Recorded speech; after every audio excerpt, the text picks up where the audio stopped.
Hello, my freaky darlings. So, today I'm going to read a short story called Wings of a Dove. It's from my short story collection, Sliced and Diced 3. Yeah, hope you like it. Their wings flap in the morning sunshine as they fly in and out of my cage in their home. They can leave whenever they want. I can't. They are free, but I am not. They coo happily as they make themselves comfortable in their nests with their mates and lay their eggs to make their happy families. I dream of what it would be like to fly with them. What would it be like to have wings and fly away? I hear his footsteps on the wooden steps leading to my cage. They creak under his weight. I pray for them to snap under him as he climbs. But then I would not only be forever locked away, I would starve. I could feed on my cellmates, but that would be wrong. I can't eat my friends, my only companions. They know I'm hungry, and sometimes bring me meals in the form of worms. They don't understand why I'm not satisfied with their offerings. My friends have come up with a plan for me to be free. They want me to join them, to be one of them. Every day they provide me with more material for my escape. The door to my cage swings open, and he throws my food at me like an animal in the zoo.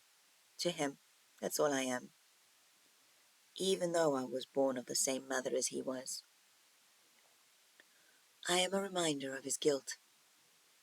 Our mother told him to take care of me. She said I was his responsibility, especially after the accident. I don't remember much of that day or what happened before I fell. After I hit the ground, everything was different.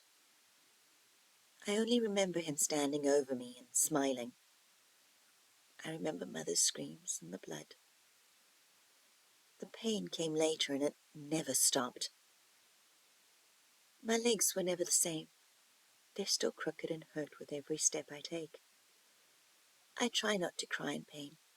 It upsets him. He told me Mother couldn't bear to see me either. I haven't heard her voice in so long. I don't know how long it has been.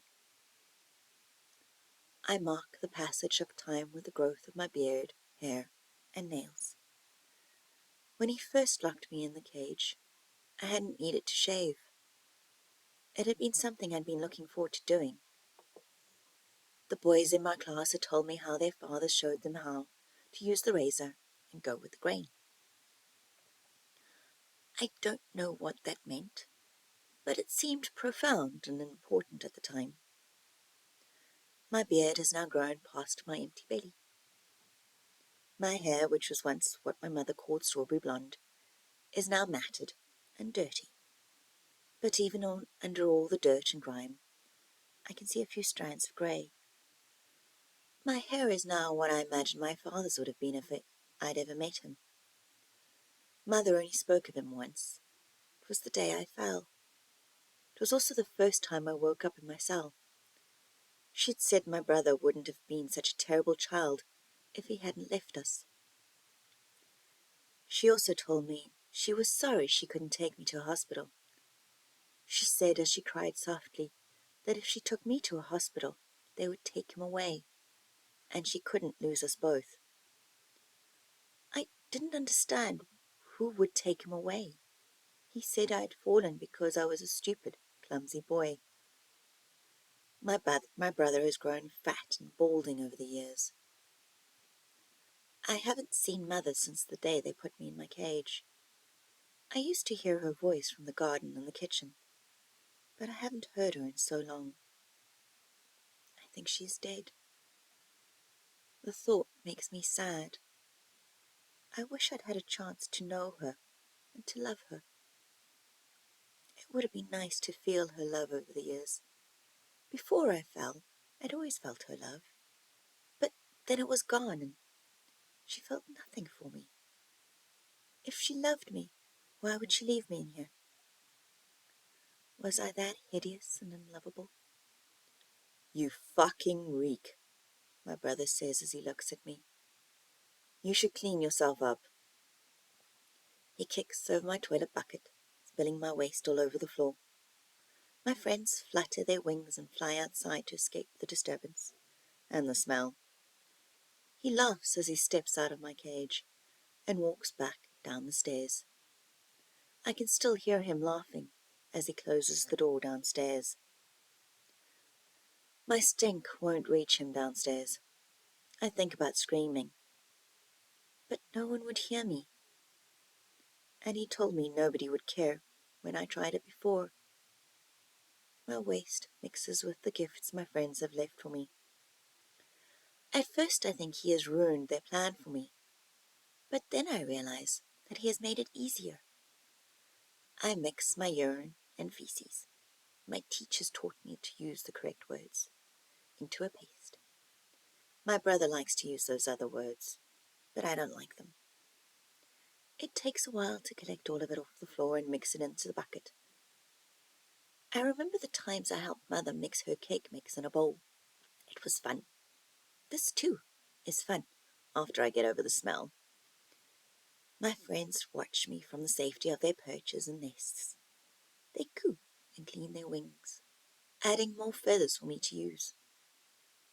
The paste is finished, and I smear it all over my arms and torso. While it is still wet, I lie down in the pile of feathers that haven't been mixed in the paste. I roll in the feathers and make wings on the ground like I did when I was a child, in freshly fallen snow. Soon I am covered in their gifts, and I am ready to make my escape. There are no bars or glass in the window of my cells. My brother did not plan on my becoming a dove like my friends. I am transformed into one of my friends. I am no longer a human. I am a dove, and I shall spread my wings and fly. I will be free. I climb onto the narrow ledge and look down into my mother's garden. It no longer looks like it did when I was a child. It was green, and the roses were in bloom the day I fell from this very window. The garden is now brown and dry. The plants have all died from a lack of care. I crouch on the windowsill. My legs are wobbly and thin like my friends. I spread my arms wide, jump into freedom. I flap my wings, just like I've seen them do every day for years. I fly for what seems like an instant in time, before I plunge for what seems like an eternity. Time slows down as I watch the ground come closer. I hit the ground just a few meters from where I landed all those years ago. But this time something is different. I can feel that my body is more broken than before. With my last ounce of breath, I roll over and look up at the sky. My friends are circling above me. Their red eyes glint in the sunlight as they look down at me. Their wings flap as they hover above me. They beckon me to join them. They don't understand that my wings are broken. I am broken. I try to breathe liquid. I think it's blood, but can't see it.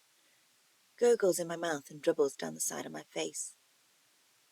My vision grows hazy and darkness grows around me. My friends' wings beat in unison around me. They wait for me. The tether holding me to my broken body snaps. I float away towards them. I am finally free. Well, that's it for this week. I hope you enjoyed it. Until next time.